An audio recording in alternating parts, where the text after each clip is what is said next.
In Chapter 2, we're going to discuss inside police agencies, understanding mission and culture.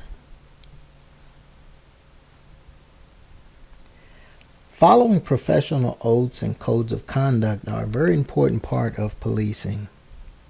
If ethical misconduct by the police occurs, it can result in people's rights being violated, as well as a loss of confidence in the police by the community as a whole. So why do law enforcement agencies exist? Many people ask this question. Well, some believe the police exist to catch the bad guys. Others believe their purpose is to prevent crime, or to maintain order, to protect the public. Well, if you were to read their mission statement, their mission statements will outline what they believe their real purpose is inside their communities. So who are the police? Well, representatives of the communities they serve is who they actually are. Now, traditionally, they were white males with high school education and a military background. Well, that's changed a lot because today there are more minorities and more female officers than were before.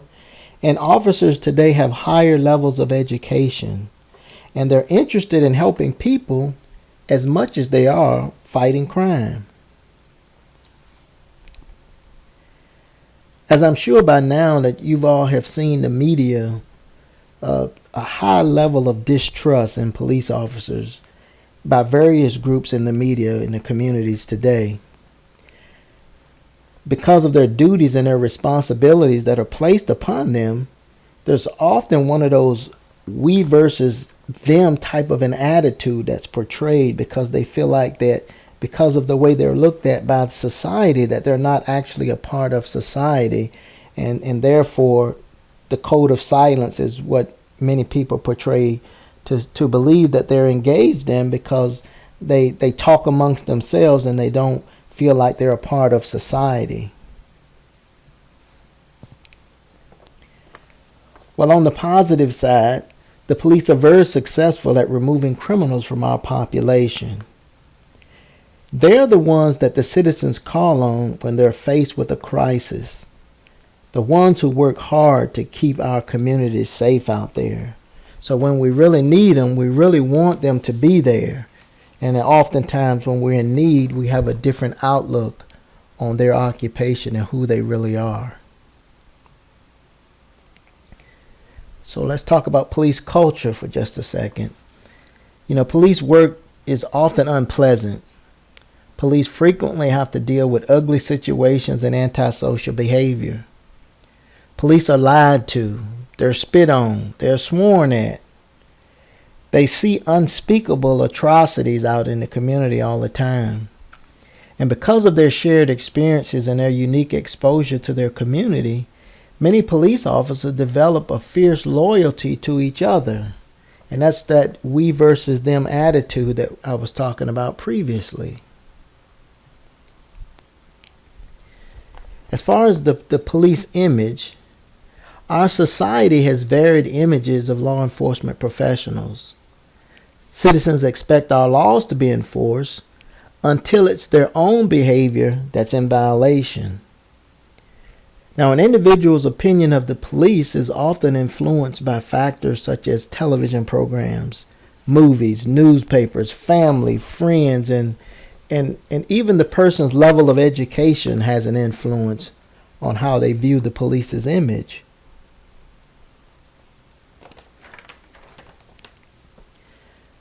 Police discretion. Police discretion gives officers a tremendous amount of power in deciding what actions they would take, who they will arrest, and even to some effect what laws they will actually enforce. Well, this discretion can cause severe community relation problems in the community if they're not careful. This discretion can cause severe community relations problems in the community because the police, as the public perceives it, is overlooking violations that's committed by certain groups of people in society. but strictly enforce laws against another. So it's like they're treating one group in one way and another group in another fashion. And as officers move up the rank, as far as their discretion is concerned, believe it or not, their discretionary powers actually decrease instead of increasing. So as they actually move up in the ranks, their powers as far as using discretion starts to decrease. The more leadership and the more responsibility they obtain, the less discretionary powers they possess. As far as use of force is concerned, the use of force comes with great responsibility. Controversy over the use of force by police is almost always discussed in terms of police brutality. The extent of the problem is perceived differently among urban and suburban groups, the rich and the poor, as well as the minority and the majority populations. Each of these groups look at it different as far as the use of force is concerned.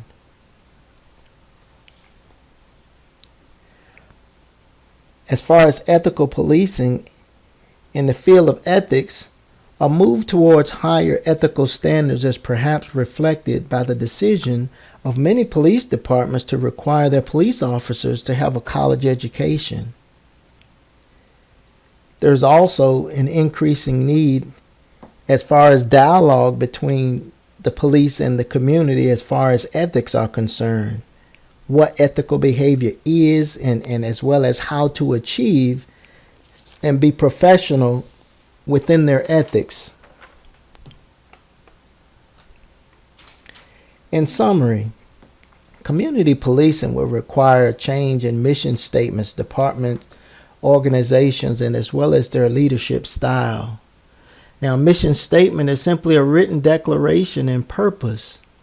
Departments must find their mission and they must find a balance between fighting crime and providing services to the public.